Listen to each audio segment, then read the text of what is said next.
and welcome to episode 2 of Sellers Unfiltered Live with myself, James, and my friend and fellow online seller, Paul, who hopefully joins us now. You there, mate?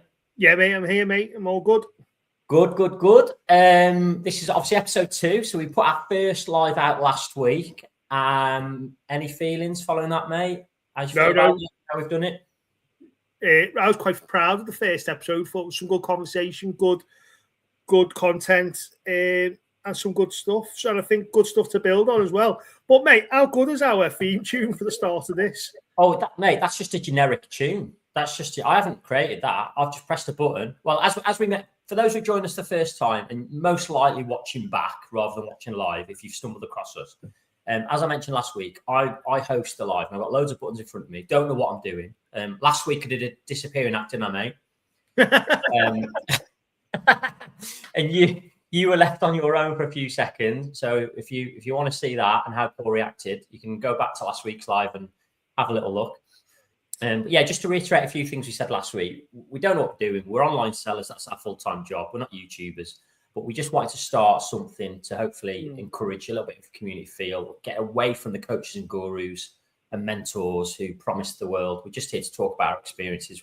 We're relatively successful. Again, if you go back to last week's live, we show a little bit about sales history. So we're just here to talk about things and not tell people what to do. But yeah, so I was hoping for a bit of feedback from you, but just before we came live today, I asked you if you watched it back. And you said no, didn't you? Mate, I can't listen to it made me cringe, my own voice and stuff like that. Well, it is another one for you, right?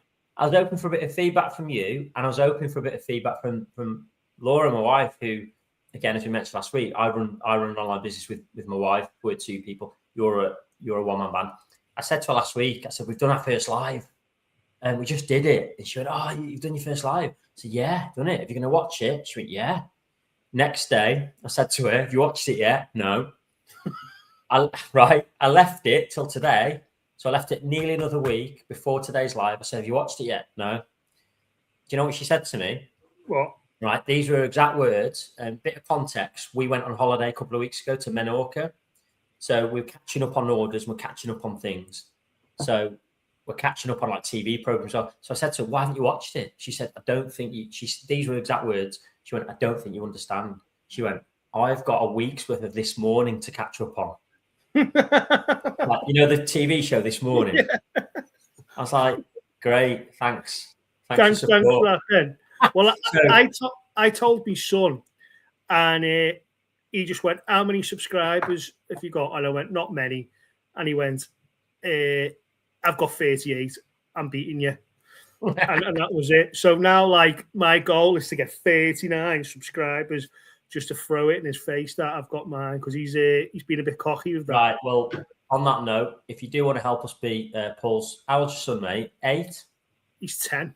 10? Is he 10 now? Whoa! If you want to help us to beat Paul's 10-year-old son, please do like and subscribe, and you'll get a little notification of when we're on. We're on every Thursday. We're aiming to be on every Thursday, and we're here to talk about all things selling online. eBay, Etsy, and Amazon. They're the platforms that we sell on. If you have got any questions, if you are watching it back and you want to comment in the comment section, we will answer all the questions that anybody has for us. But let's turn our attention to today's live show.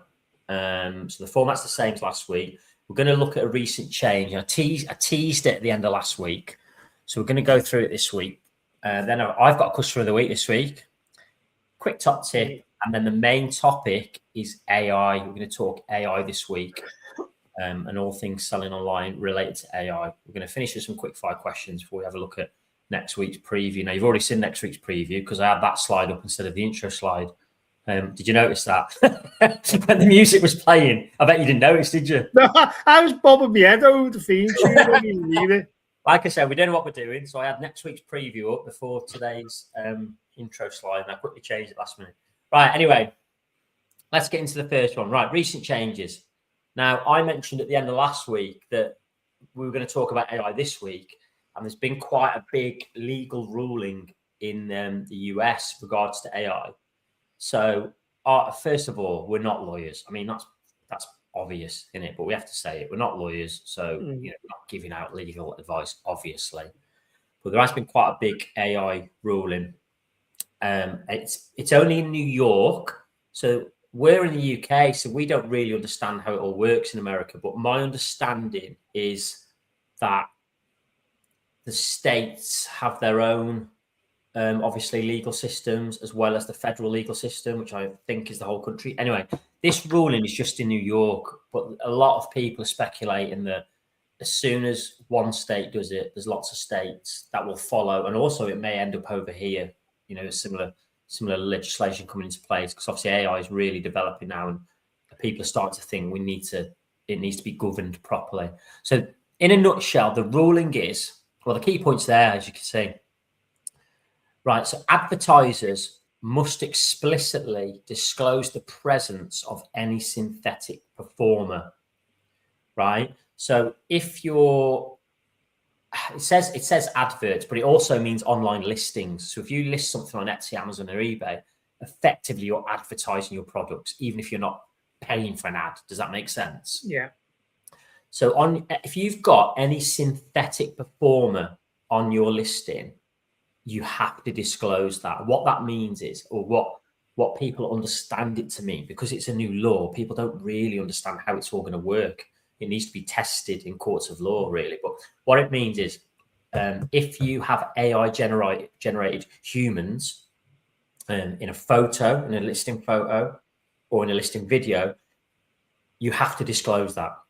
And again, nobody knows how you're meant to disclose it. Now, my opinion is you just put one sentence in your description, probably at the very bottom, just saying, just so you know, just to help you, envisage what the product looks like. We've used a mock-up with an AI generated image of a person holding it or using it. That's what I would do if it were me. Now, we haven't got any AI generated people in any of our listing photos. Have you? No, but a question just popped up in my head, though. I haven't got any people but I have a hand model. So a hand holding my product. A hand in the image holding something, and that hand has been generated by AI. Yes. Right.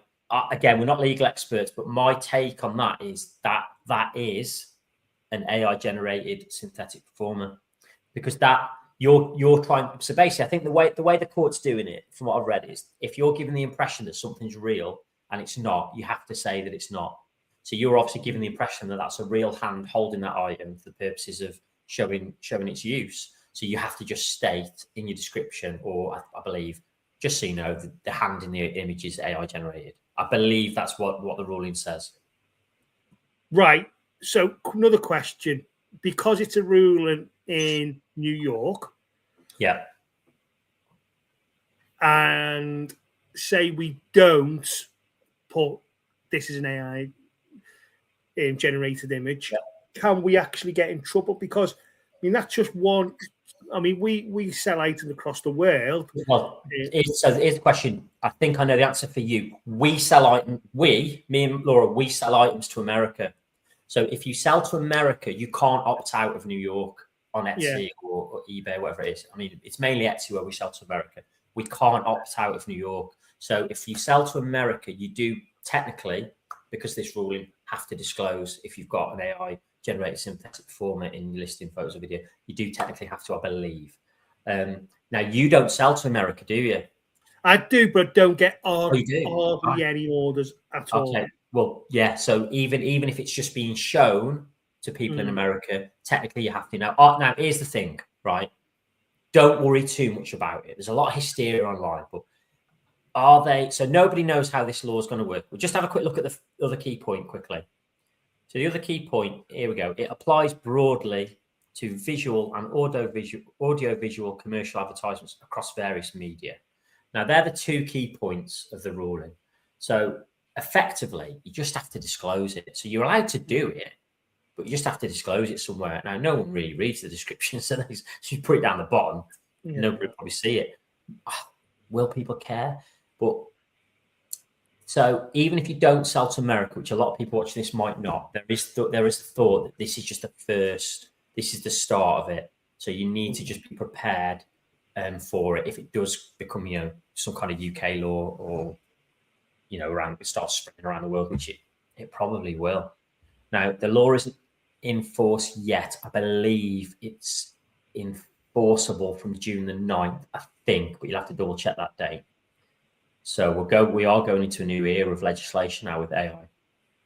The other thing is, if you use AI backgrounds in your listing photos, but there's no human in it, there's no generated human, that's fine. Yeah. That's not included in the law. You don't have to disclose that. So it's purely, my understanding is synthetic performance. I don't know whether that includes like dogs. I assume it does. Like if you sell a dog bowl, I'm assuming it does because they're performers, aren't they? Yeah, it's interesting. Yeah.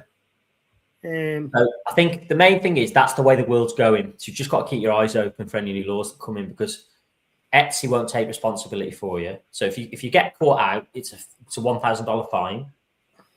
And if you get caught out again, it's a $5,000 fine. Now, I think for the sake of just putting a sentence in your description, you just put a sentence in your description that covers you. Do you know what I mean? Yeah. I want to do a bit more research about that, because it'd be interesting. Can they enforce that to people outside of America? Well, technically, I believe they can. But here's the thing, mate. Are they really going to go after an Etsy seller who does like 100, 200K a year on Etsy? I think really, let's be honest, the law has probably come in to go after people who are doing like deep fake commercials. Yeah. Putting celebrities into adverts and pretending that those celebrities endorse their product when they don't, and things like that. That's probably, the main big corporations, isn't it? But I think it's always right to be on the right. It's always, happy to be on the right side of the law on it. So you just keep your eyes open. Anyway, so that's it's not a specific update for Etsy, eBay, or Amazon, but if you do sell online and you do use AI generated performance in your listing photos, it is quite important. That's the way things are going. It's such a shift towards having to be honest and upfront about things like that. And I wouldn't be surprised if at some point it starts to include, backgrounds. If you have AI backgrounds, you might have to disclose that. Not at the moment, but I think it might be coming. Yeah. Right. Next, customer of the week. Now, last week you had a funny one last week, didn't you? If anyone hasn't seen it, go back and watch it, because it's a really funny story. I've got one this week, and it's not funny. It's actually a really nice one. Now, last week you mentioned that you've got a couple of customers who sort of come back to you year after year, haven't you? Repetitive customers on. Again, we talked about Etsy at the time. Well, we've had an order this week on Etsy. This guy orders from us on Etsy, and it reminded me of him. I sometimes forget about him. So we've had an order this week off a fella who's ordered from us countless times before, right? So we sell a key ring. It's like a caravan key ring. So it's a personalized caravan key ring. Basically, it's for using, put your caravan keys on it. And this fella orders multiple of this item every time he orders. And he's in New Zealand. He's based in New Zealand. So I thought to myself, why is this fella ordering all these key rings? So I actually had a little Google, and I looked at the address, and he basically owns like a caravan / motorhome business, right? Yeah. And then I thought, God, this guy, like, he never messages us. He's such a low maintenance customer. He never messages us. There's never any problem with the orders. He never asks us where it is. So he obviously always gets the New Zealand post. Must be great. And I looked at the order history. I couldn't believe it. Right, I'm going to put it visually, because honestly, right, I looked at the order history. This fella has ordered from us 56 times, right? Now, every time he orders multiple products, and the value approximately, I only did it in my head quickly, the value of the orders approximately is around about £4,500. How good is that? What a customer. Wow. Have you ever had anyone 56 orders or close? I think, yeah, I've had not quite 56. Right? I think it was in the range of like 20, 30, and they're for like horse signs. That's really good, isn't it? So that's probably someone who's stable. So you do find, don't you, that you get like business people who come back to you. And I think the thing is, loads of other people sell that type of product, and they possibly sell it even cheaper. But it just shows to me that if you do your job properly with minimum of fuss, you send things when you say you're going to send them. That there are people out there who will come back to you time and time and time again, and it just shows me how important trust is when you're selling online. Anyway, I just thought for customer of the week this week, the fella in New Zealand, I'm not going to mention his name, that fella in New Zealand, thank you. And it just shows that you can get repeat customers online, even when you're selling sort of individual personalized items. So fantastic. Fantastic. Right, moving on. Top tip this week. This is my top tip this week. And again, as I mentioned, we're not here to tell people what to do. We're just here to share our experiences, and you might like it, you might not. This is my top tip this week. See what you think about this, mate. Have a read of that. What do you think? So my top tip is reply to feedback. So when somebody buys from you and they leave a review, reply to it. Now, I've only started doing this in the past, I'd say 9 months. I'd say so. We've sold online for 8 years. We never ever used to reply to feedback unless it was negative. And the reason we replied to negative feedback was just to sort of give our side of the story, really. But yeah. The last 9 months, I've replied to every single bit of feedback, positive, neutral, negative, across the board. Do you reply to feedback? Well, we've had a discussion about this a couple of weeks ago. So my first one, like obviously, I just used to only reply to the negative stuff, like you said, to give your version of events, because sometimes it's a little bit skewed from the customers. So I think it's all right to do your own perspective. But for the last 2 weeks, every Thursday, when my son's doing a little club, I go and do my reviews for them. Right, okay. Right. Yeah. So you started doing it. Interesting. Yeah. And that's a good way of doing it, because it's the sort of job that you could forget to do. Like, we're really busy at the minute. And if I didn't have it inbuilt into my sort of to-do list, like it sounds like you have, every Thursday, and it becomes like a habit, then it's easy to forget about it, isn't it? And not do it. Yeah. Now, the reason I do it is because, first of all, I think it looks quite nice. I think you mentioned last week, and we just talked about trust. If people look on your eBay store or your Etsy store, or even into your Amazon listings, and they see that you're replying to people, I think they're more likely to trust you. They know that you're human, for a start. They know that you're real, and they know that you appreciate orders. And I think people like that. And they know you're a small business, because obviously the language that you use to reply is also important. So that's very quick story though on that, on why it is important as well. So I was away on a little mini trip when we were away with Tommy. Irish Tommy. We went to Italy. Hello, Tommy. We went to come back from this out 3 weeks ago. Bologna, beautiful. Yeah. So I mistakenly, my fault, sent out the wrong colour item. So I sent the item, but the wrong colour. So when we were away in Italy, the customer sent me a message and said, "You've sent me the wrong item." So I was away, so I couldn't reply. So when I got back, I checked, and I got a negative review, and it said he never got back to me. So straight away, I messaged the customer. I said, "I'm really sorry. Do apologise." I said, "I was just away with my friends this weekend, and I was unable to communicate with you. And I'm just a one-man business, just on my own. So I do apologise." So then he said, "Oh, that's completely fine. Completely understand." Went back to my reviews, and the man kindly just changed the review. All right, okay. What do you change to positive or? Yeah, positive, but just told the truth. So on his negative one, he said, "Still waiting reply." Right, and so then that was his main gripe, not that you'd said the wrong item. Yeah, wrong item, okay. Never replied. So then he changed it and went, "Slight mistake with the item. Customer replied, all sorted. Thank you very much." Interesting. So that it really is too good to keep an eye on it. and then just see if you can rectify it. And sometimes mistakes happen, James, right? And every one of your stories so far on these lives has started with, I sent the wrong item. Yeah. But to be fair, right, we do sell a lot of items, so we do get the odd ones. And I pride myself on having a really good reviews and good ratings, so I don't let it slide, and I want to get it off. So when I get one of these, it doesn't stay on for long, because I'll just reach out to the customer, talk to them like a human being, explain what happened, and I normally get. What's that mean, mate? It means talking too much. We need to move on. Listen. I talk more than you. Let's be honest, but we do. So it's my fault, but we do have to move on.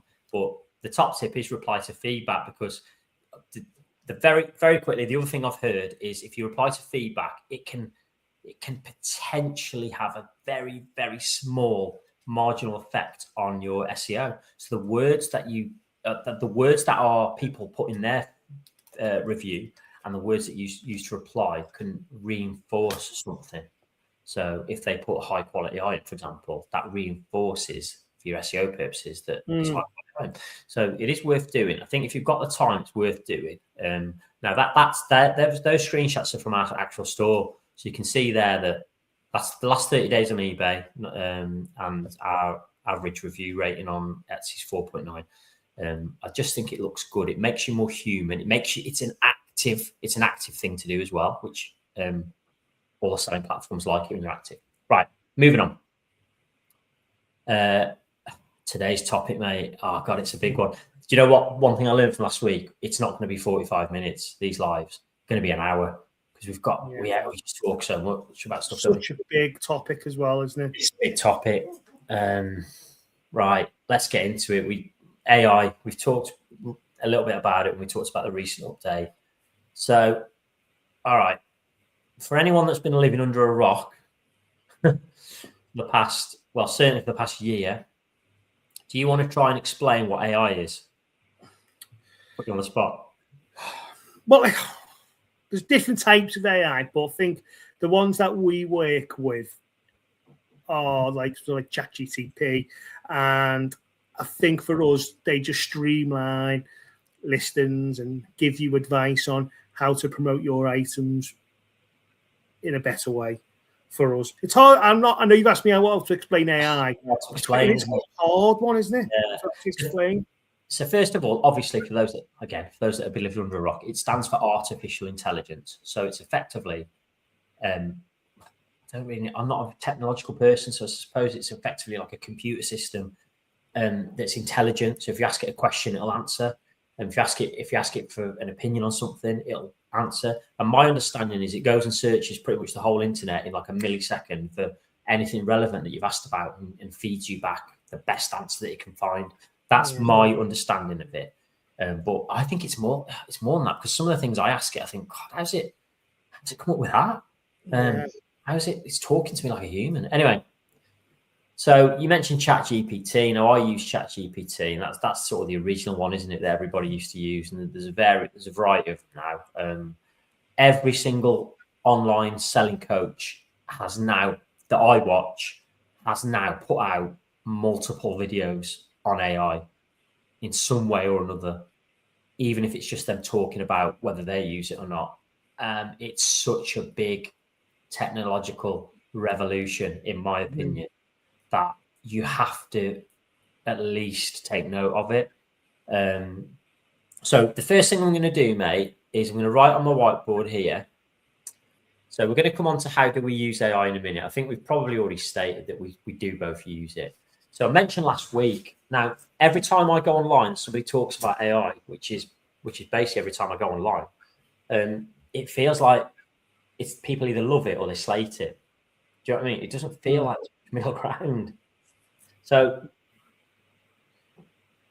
love and hate. Right. So let's see where we are on the spectrum. So if I was to take this marker here, and I'm talking about for professional purposes now, I'm not talking about, when you send me funny images that you've mocked up, summarising our holiday in Italy. I'm talking about for work purposes. Where are you on the spectrum? What would you say? Love it. So you're So that far way. end, lovers. Yeah, as far end to. Yeah, Here. that's where I am. Yeah. Yeah. Way down there, the other end of you. Yeah, down Right there, further. Flipping it. Right. That's you. Oh, I think that's me. I think I love it too.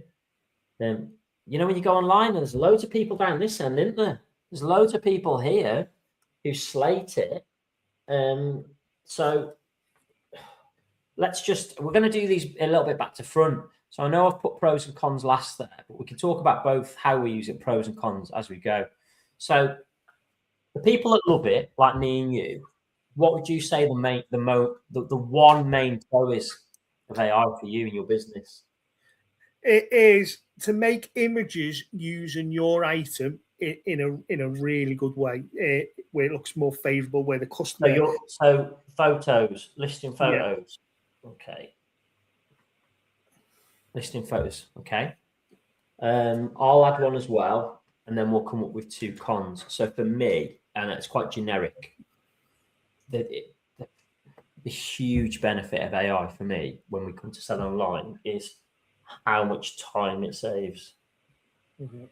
It saves me so much time, and we are going to come on to how we use it and how it saves me time and probably you time in a minute. Right, let's put it with a con each. So just put yourself in this mindset for a moment. Mm-hmm. I know we're both up here, but put yourself in this mindset and imagine that you really dislike it. Why do you think those people hate it so much? What do you think a main con of it is?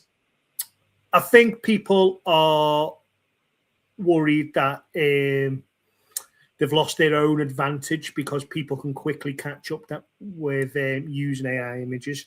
So quick example of that is I sell items, but I am terrible at making listing photos. So my items look better in the flesh, but I couldn't replicate that in a thumbnail. So now I can just very quickly do that on AI. So yours is linked to this. You think people are now worried, the people that were traditionally quite good at photographing their products are now worried that people can generate photos that are just as good as theirs now that AI is here. Yeah, big shortcut. So I'll put level playing field or leveler. I'll put leveler. So you're saying the people that hate it, they're worried because it's now a bit of a leveler for certain things. Is that fair enough? It can just that couldn't explain it better than yourself. Right. This is what I've heard. I've heard the people who hate it, and there's no getting away from this. I've heard that they think it's really bad for the environment. So I've heard that for AI to work, there has to be like what's called data. I think it's data processing centers. Yeah. Where all the prompts go into it and it spits out all the information.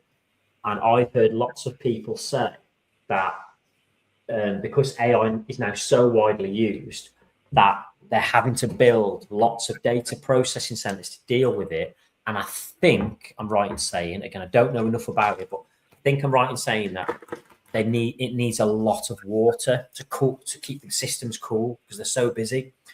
And therefore, there's other byproducts of it. I think it's really bad for the environment, what people are saying. So where do you stand on that? I actually never heard that before. Yeah, yeah, that's what people are saying. Really bad for the environment. But going back to your love hazes, are we just talking specific as a seller or just in complete general everyday life? As a seller, as a seller really, but the people who hate it, that is the number one thing I've heard them say about it. We are going to get more specific in a minute about selling, about me and you and how we use it. My pushback on the environment issue would be if it's saving me lots of time, is that, I mean, again, I don't know anything about it. This might be a completely false impression, but if it's saving me time, does that mean that a lot of people in the world are using their computers less because they're doing something in 1 minute that used to take them 3 hours? So therefore, their computer's only on for 1 minute instead of 3 hours. That makes sense. So to not counter that a little bit, I don't know. I actually don't know. But it'll be interesting to see moving forward what happens with the legislation, because people are saying it's bad for the environment, and see what happens. Right. So how do we use it? How do we use AI? So what I'm going to do, mate, I'm going to let's just brainstorm it. Let's just brainstorm it. One thing at a time. We're selling online now. So you've already said photos. Yeah. You use it to generate photos. Right. Okay. So when it comes to photos, how do you generate photos using AI? Because there's obviously rules in place that you have to stick to, isn't there? So my prompt would be, so I'll either send it a photo from my phone or a mock-up on an art app that I've got, and I'll say, can you do a lifestyle image to show this item in its best light? And then it will just send me an image like that. So it's really quick, really fast, spits it out in under 30 seconds. And if I don't like it, I can play around with the prompts. You've just got to be a little bit careful with that, because I don't know if you've worded it wrong, whether this is what you do. So when you list something, I know for a fact on Etsy, I'm pretty sure on Amazon and eBay as well, the photo of the product itself, forget the background for a minute, the actual product itself, that technically has to be a real photo of that product. Does that make sense? Yes. So I'm assuming when you say you send a mock-up to AI, you're sending a photo of the blank product or the designed product to the AI. Yeah. So I know. Yeah. So I'll take a photo from my phone and then I will. Yeah. And so the product. Let's say you're selling a coaster, like a square coaster, it's wooden coaster, whatever. That actual coaster has to be a real photo of that item. Now, here's the problem. And when I say real photo, you might have a design. Let's say you've got a design on it. I don't know. I'm just gonna write dad on there. So it's some kind of dad coaster. There's a phrase on there, whatever. I think the actual product itself, the wooden coaster, the blank that you use to print the design on, that has to be real. The design that's on it, I think you're all right just mocking that up. And I think that's probably what you mean, isn't it?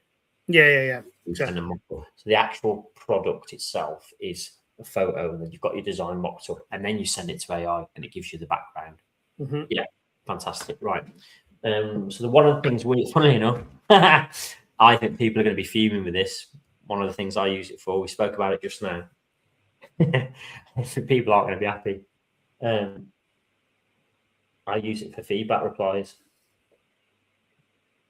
So when I said that we reply to feedback, I've got very specific prompts for all 3 selling platforms. I feed in the feedback, and it gives me a really good reply back. And it gives me SEO-rich replies that are human sounding, etc., etc. Just saves me time of thinking, what am I going to say to these? And it can be quite specific as well. So it's really good for that. I think that's going to be a controversial one. Anything else you use it for? So I've used it to now. I feed my own list and descriptions into it, and then I'll put it into ChatGPT and says, "Can you tidy this up? Can you add a few more SEO into it? Can you just make it a bit more efficient and easier to read?" Yeah. So your listing descriptions, okay. Right, I'll add another one in. I actually, again, people are going to say I'm lazy. People are going to say this is shocking. I use it for message replies. So if we get a message. Now, some people will also say using it for these things is actually takes more time than just replying to them. For me, it doesn't. I've got projects set up on the ChatGPT that are so quick for me to paste the message into, and it understands because we've got a history of what I expect it to say for like the items, etc., etc. I'm very quick at doing it, and it's really good, and it helps me massively when it comes to difficult messages. Yeah, so somebody's been really funny with you, really off. It's so difficult sometimes to contain your emotions in those scenarios, isn't it? And just reply straight away and get a little bit into a battle. Obviously, that's no good for customer service. So it's really good. But your prompts, as you mean full well know, your prompting has got to be so good. Right, have you got another one? I think I've got a small caveat to that, and it's going to be quite an embarrassment. You're going to laugh at this as well. So if I get a message off a customer and they've been a little bit emotional, let's say emotional of what they've said to me, I want to make sure when I reply to them that I'm just being professional. And also I will ask them to, I will put into ChatGPT what they've sent, and then I'll put my point of view, and I'll use it as like a referee to go, who do you think's right in this situation? Yeah. And honestly, right, it always sides with the customer, and it'll just say, listen, just suckle this up on. Here's a good reply to the customer, and maybe think about this. So I use it as a referee. Oh, so you use it. Well, we'll put referee, and obviously I've got explanation. People will understand what you mean. So if you're not sure whether, so if somebody sends you a message, for example, with a photo of your item saying, oh, this isn't what I asked for, and you're looking at it thinking it is, and they might be like, oh, it's bigger than I thought, or it's smaller than I thought. Yeah. You're asking that's exactly the situation. Customer messaged me going, I don't really like the item. It's not what I thought it was, and it's too small. And I in my head, I'm going, but the listings are already there. The measurements are already there. And that's not really my fault. And then I'll speak to ChatGPT, speak to it like it's a person. But I will enter the details, and it will give me advice on how I should approach this professionally. So take an emotion out of it, just be professional, and this might be the way we move forward with it. Okay. Do you ever sometimes go against what he says? No, not really. So that one I got a bit upset because it's obviously when I design something, I'm quite biased towards that design, and I take a little bit personally. Someone doesn't like me design because I've done that, and then it just reminds me to think of the bigger picture and go, just be professional. I'm really interested in this because it's such a big industry now. It's developing so quickly. I'm really interested to see what other people use it for who sell on eBay, Amazon, and Etsy. So if you have got any, well, I say questions, but if you've got any comments about how you use it, or any of the things that we've talked about, because I think some of these people will really not be sure about. I think we're quite far down the line in terms of how we use it, and I think some people don't use it at all. And then let us know in the comments, because we're not here to say that we're right and you're wrong. We're here to just tell people what we do and really get into a bit of a debate, and let's see what everyone thinks. It's such a new technology, isn't it, James? Yeah. So we're all in. I mean, this is moving exponentially at the moment, so we're all trying to catch up with it. Well, I heard something the other day which was really interesting. I'll draw it on here in a minute. I'll just put in one more and I'll draw it on here. It's really interesting. But it's so, do you not find though with anything new, it's always controversial, isn't it? It feels genuinely like people either love it or hate it, and it's really controversial. It feels like it's more controversial at the moment to say that you love it than it is to say that you hate it. But I think that's probably the same with most things, isn't it? And when you put your head above the parapet and you say you really like something, you're there to be shot down, aren't you? Yeah. Right. I'm just trying to think what else we use it for. I mean, I'm going to put, so this is specific to, I'm going to put just listing things. So like SEO now, I've got to clear this up. I don't mean by SEO, I mean on eBay, product description, which has a little bit part in SEO. On Amazon, I mean the bullet points, the bullet points underneath the title and the product description. I use it for that. On Etsy, I use it for product description, and I use it for alt text. So on Etsy, you can add alt texty photos. I think me and you discussed that before. What I don't use it for is titles and on Etsy tags as well. I do use it for generic back-end keywords on Amazon. So if anyone sells on Amazon, make sure you fill in your generic back-end keywords. I suppose they're similar to tags on Etsy, but they're not quite as powerful. I don't use. Do you use it for titles or not? Product titles? I do use it for titles. Yeah, and it's controversial as well, isn't it? Yeah, I mean, I will. To be fair, James, I use it for a starting point of a title, if that makes sense. So I'll ask, and then if I feel like I need to add something in, I will, because sometimes they can be very short. So if you've got 140 characters and your AI is giving you a title with 50 characters, well, you're leaving 90 characters left on the table to sell your item. But that's controversial as well, because Etsy is saying we want it more precise, not longer. Well, funny enough, they've got a new AI tool, haven't they? Your titles. I mean, I don't use it. I know you don't. I mean, I wouldn't go anywhere near it. In fact, that's not even a tip. That's not even an opinion. That's a fact. I think just don't even standard practice, there, isn't it? Which just shows that AI. I think the thing with AI is, as long as you can control the quality of the output. What I mean by that is, we talked about prompts. When I first started using AI about a year ago, I had one chat open for everything, or I start a new chat, I type a 1-sentence prompt, and I just go with what it came back with. I'll show you an example quickly of part of one of our prompts now. So you've got to be really. There's people now out there making prompts for one job, and it takes them hours to do, because the quality of the prompt is so important. It's just so important. The quality of the prompt is going to give you the quality of output. I'm just taking a screenshot quickly, mate, of an example of part of one of our prompts. So when I list on Amazon, I have got a very specific and very long prompt for every single type of category that we sell, products category. So we sell lots of different products, and I'm going to show you what I mean now. Let me just find it quickly. And I'm interested to see what your prompts are like, if yours are similar to this or not. Right, so I'm going to bring up now. Now, I've just taken a screenshot of one of my prompts that I use on Amazon, and it's a tiny part of the prompt that we use for listing. So this is part of the list on Amazon. If those that sell on Amazon know, you have to put bullet points in. It's almost like a main description. But your bullet points in your main description, if you know what I mean. Right, so let me just share this. Okay, here we go. Right, let's have a look. Where are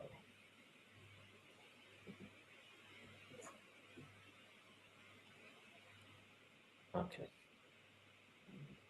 Right, it's going to be a bit messy when I first share it. Can you see my screen there? Yes. Yeah, right.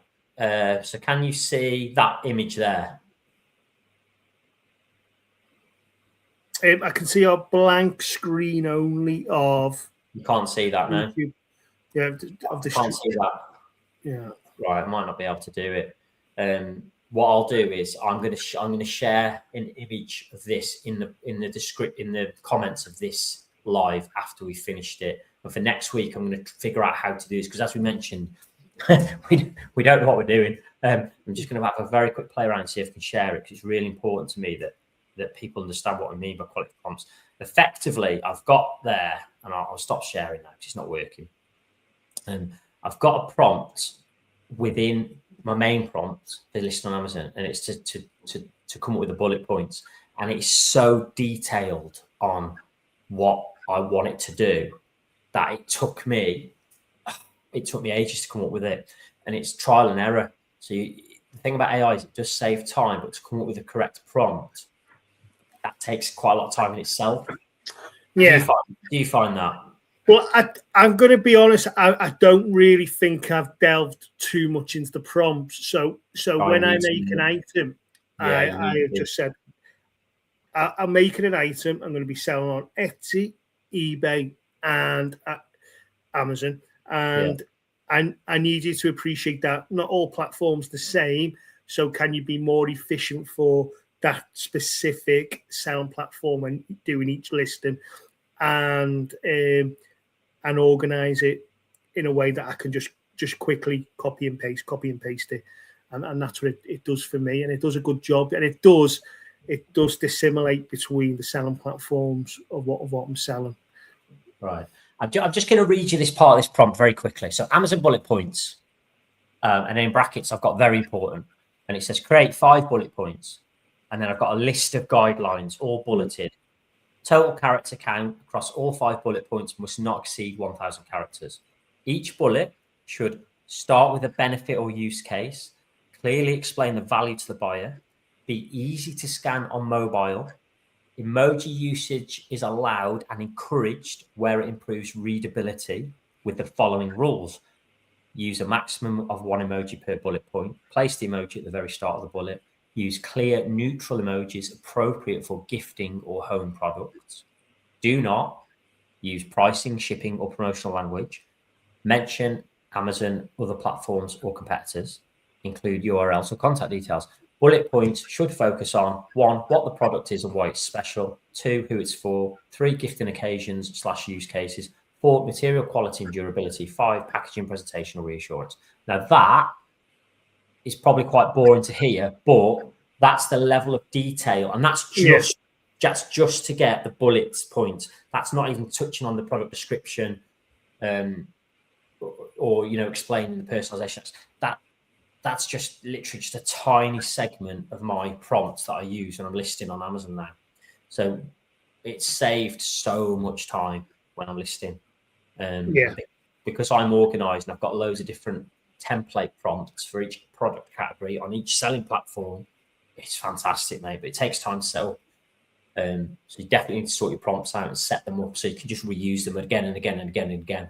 Yeah. So for me, it's just I go, I've got this item, it's made of this, this, and this. This is the design, this is the color, this is the measurements. It's personalized this way. Customer needs to do X, Y, and Z. Can you make listings? So it's more, that's the way I'm going. That's the way I've done it. But I do think yours, there's a little bit more depth there. Mate, you could do even better. Yeah, the funny thing is, the best way of coming up with a really good prompt is to bloody ask AI to do it. Yeah. To say, I sell on Amazon, this is the sort of stuff I sell. I'd like a really good prompt, really detailed prompt for, SEO rich prompt for my title. I use it for titles, title, bullet point, description. It's got to be, be a scan, like easy to read on mobile, etc., etc. You can put so much into it, and then say, give me the best template prompt. See what it comes up with. Yeah. Anyway, I'm going to show you something very quickly. I did promise I'm going to mention it. Right. So I heard this the other day. It's really interested about AI, and I heard a podcast, and I think it's about 2 years old, the podcast. And there's a guest on the podcast. I can't remember what podcast it was, but the fellow as the guest was really into AI. He knew his stuff as well. He knew all about technology. He was a big proponent of it, but he also was aware of the drawbacks and the dangers of it. Anyway, what he said the AI revolution is here, and what he said was, if you imagine, so I'm going to use this whiteboard. If you imagine a pond, right? So let's imagine this surface of this whiteboard is a pond, like a fish pond. He said, if you're not aware of AI, you're gonna get left behind, because what he said was it's growing so quickly and exponentially that that's a lily pad, right, covering the surface of the pond. That's one lily pad. And he said what's happening with AI is every certain time period, whether it's a month, 2 months, whatever, it's the importance of it and how important it is to businesses is doubling. So, let's say this is a month. So after month 1, it's kind of like people are aware of it, but it's just up there. We're not worried about it yet. It's fine. We don't need to worry. We don't need to use it for anything. After 2 months, for example, it doubles, right? So now this much of the pond is covered in terms of how important it is. Then he says 3 months has gone by, and all of a sudden, getting more important. 4 months, again, it doubles, etc., etc. 5 months, it doubles. And he said, by the time you get to this point, it's too late. If you're not into it by now, at this stage, you're going to be left behind. And he said, by the time the next month happens, It's really important. Everybody who's been using it knows exactly what they're doing, and they're going to be, your competitors are going to like outsell you. They're going to use it in ways that you couldn't even imagine. And he said it's so exponential, the growth, it's double, that by the time the pond gets half full, it's only an extra month, and then bang, it's here. Yeah. It's here. It's here to stay. So if you're the person who, now I reckon in terms of how important it is at the minute to business, in terms of our business, I actually think it's already quite far down the line. I think it's already like up to here. So all of a sudden it'll be bang, it'll be here, it'll be all here. Everyone's not using it to get left behind. If you're the person who's sort of looking at that, thinking, "Oh, it's not that important yet," do you know what I mean? You need to wake up, in my opinion, because you're going to get left behind. And the naysayers and the critics and the people who hate it, they've actually probably all got very valid points. But I still think it's the same as any new technology that comes along. You can dislike it, hate it, and find the faults in it, but ultimately you've got to move with the times. At the end of the day, James, it's not going away. This going away. Just like the internet came along. Look what's happened. That never went away. I bet that had its naysayers. I bet some people were scared to get in a plane back in the day. Because of the autopilot. I bet people were autopilot. Whoa, what? There's a person not flying a plane, not getting on that. No one batters an eyelid now, do they? Yeah, I mean, without going too deep on it and like going off tracks.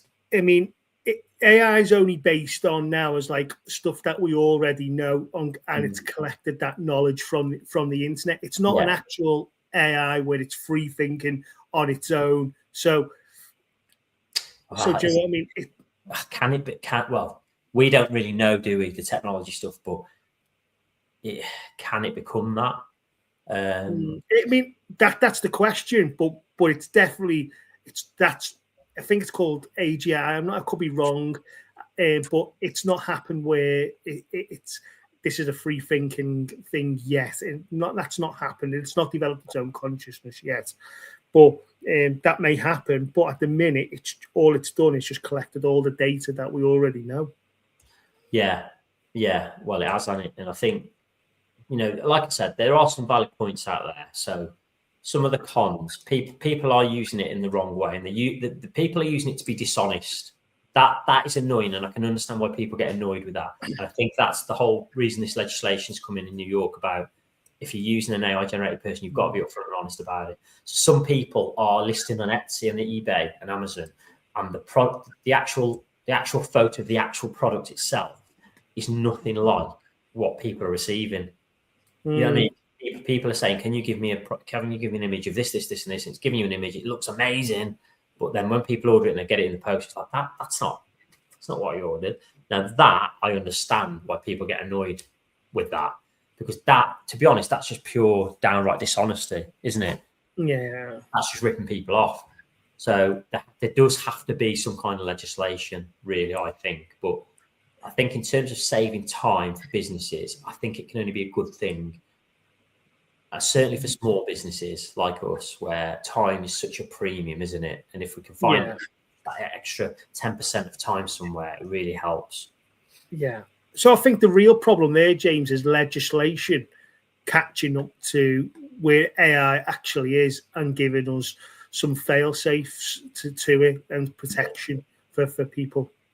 Well, and education needs to catch up. Education systems around the world are probably normally the last thing to bloody catch up, because there's kids now using AI in unthinkable ways. And also, like, it is here to stay. So, like, education now probably needs to have something in it with regards to using AI, because the jobs of the future, God knows. I mean, what, AI engineer? That's going to be a thing, isn't it? Obviously. Yeah, just a quick put on the education as well, though, James. I think it's in a good way. Fred's trying to learn ratio, and we didn't understand it, so we just kept asking it ChatGPT to explain it. We didn't understand it, so we didn't explain it, and then when it gave us the answer, I'd still not explain. So it kept working ways to explain it till we did understand it, and that didn't happen. So you're sat there with Freddie. He's like, Daddy, can you help me with my homework on ratios? And you're like, come here, son. Come here. Yeah. You take one look at it and you go, bloody hell, should we ask ChatGPT? Is that what happened? But do you want to know something even funnier, though, James, is that my son actually caught the teacher using ChatGPT. And he said, "That's yeah, they do. Well, they do. Yeah, I know quite a few teachers, and I'm not against it. People really get their knickers in a twist, don't they? Yeah. But if the work is at least as good quality as if they were doing it on their own, but it's a lot faster, knock yourself out. Like it's like the photo background. So me and you both list on Etsy, eBay, and Amazon. We use lifestyle product photos. And we both use AI generate backgrounds, don't we, to put the place the products in. You mentioned it earlier. I haven't got a problem with that because what we used to have to do was send off blank products to a photographer. They'd set up a studio. They'd take real photos. It takes such a long time. And those photos weren't real. I mean, they were real, but they weren't. They were putting them in sort of artificial studios with backgrounds that were artificial. Yeah. They weren't taking a bloody mug and putting it on a table in a bloody cafe, were they? They were setting it up as if it was a kitchen table. It wasn't an actual kitchen. So to me, it's the same thing. So, but here's a bit of a paradox, though, James, because people will then be saying, but AI's just taken all the business of product photographers from doing it. This is what is. Everyone's going to be out of the job. But here's the paradox. The paradox, though. If everyone's out of a job, well, we can't afford the items that we're actually selling.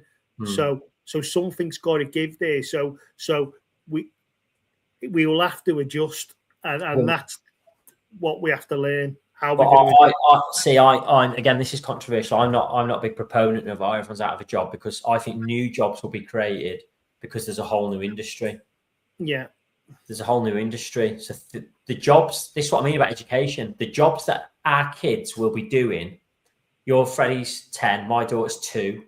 The jobs, I don't have a clue. When my daughter's 18, I'm pretty sure that there's going to be a lot of jobs in the world that don't exist today because of technological advancements. Anyway, we're getting off the topic now.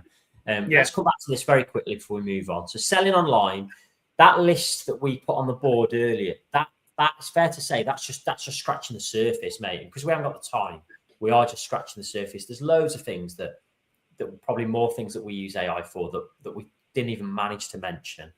So for me and you, I think it's fair to say we both love it. We both use it as long as it's in the right way. And again, I think you're probably the same. We both check its work before we use what it's given us. So I'm never going to send a message to a customer that's generated without reading it first and checking that it's good enough. So I think for us, they're probably really important aspects of it, aren't they? Yeah, absolutely. Right, let's move on, mate. We need to finish. If anyone's been watching, if you haven't started selling online yet, or you're a new seller, we are going to be here every week talking about something specific to selling online. Today's been quite a general topic because AI is such a big topic. We're going to get a little bit more specific next week. But if you do want to join us again next week, just hit the like and subscribe button. It will remind you to just be here every Thursday, and maybe just have us on in the background while you're working on your own online business, making your products. If you've got any comments or questions, just put them in the comments. We will answer every single one. Right, every week we do some quick fire questions. So they're yes or no. We're going to write on our board so we both don't know what each other's writing.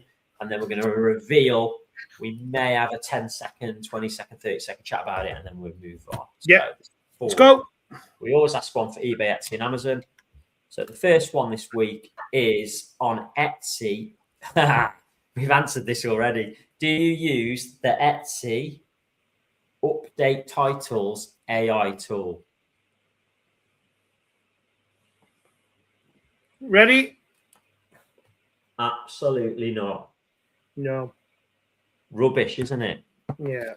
Rubbish. Titles are too short. Some of them actually against Etsy's own policy. Loads of people have used it and reported online that their visibility is tanked. Don't use it. That's not even us.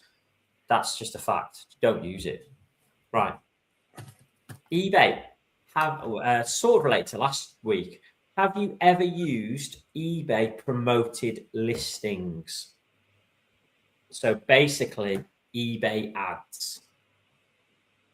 Have you ever used them? Oh yeah, okay. Because last week we asked a question and it sounded like you didn't know what they were. Oh no, I still don't know really what they are, but I do use them. Are they on that? Have you got them turned on now? I think so, but I've looked at my ROAS on it, and the ROAS on the listings are brilliant. So ours is like 7, 8, 9 every time. Ours is permanently, the promoted listings on eBay. Right, Amazon.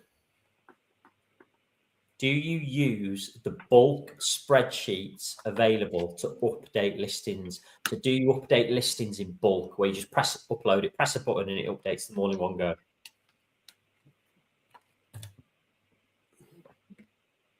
You don't. Right, okay. If anybody sells on Amazon, and obviously including yourself, mate, we do use it. We mainly use it to update the handling time. So we went on holiday, as I mentioned, to Menorca. So our normal handling time is 2 days, 2 business days.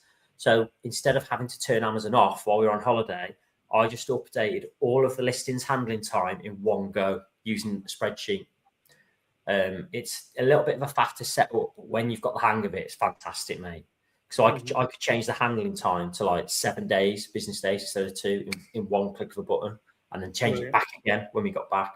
It is worth looking into if you want to change something very simple on all of your listings in one go. Right, final one.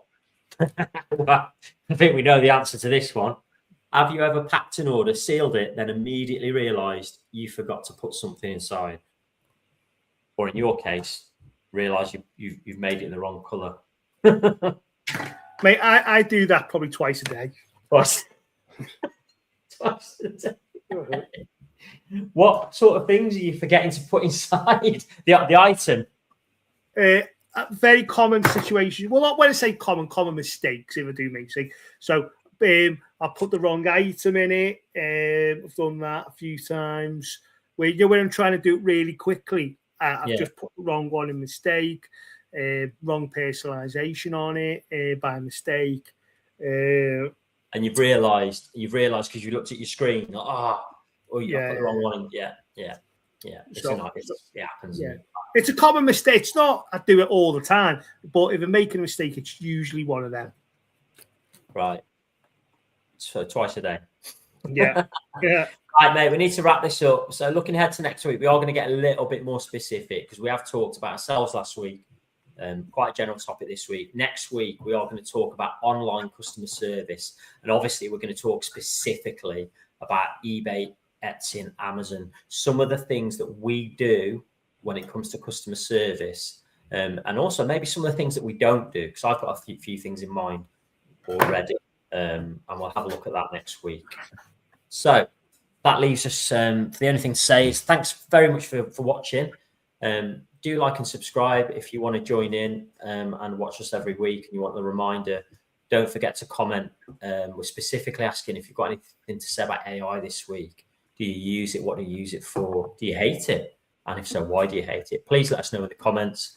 But for now, we'll see you next week. And thanks for joining us. Bye-bye. Bye-bye.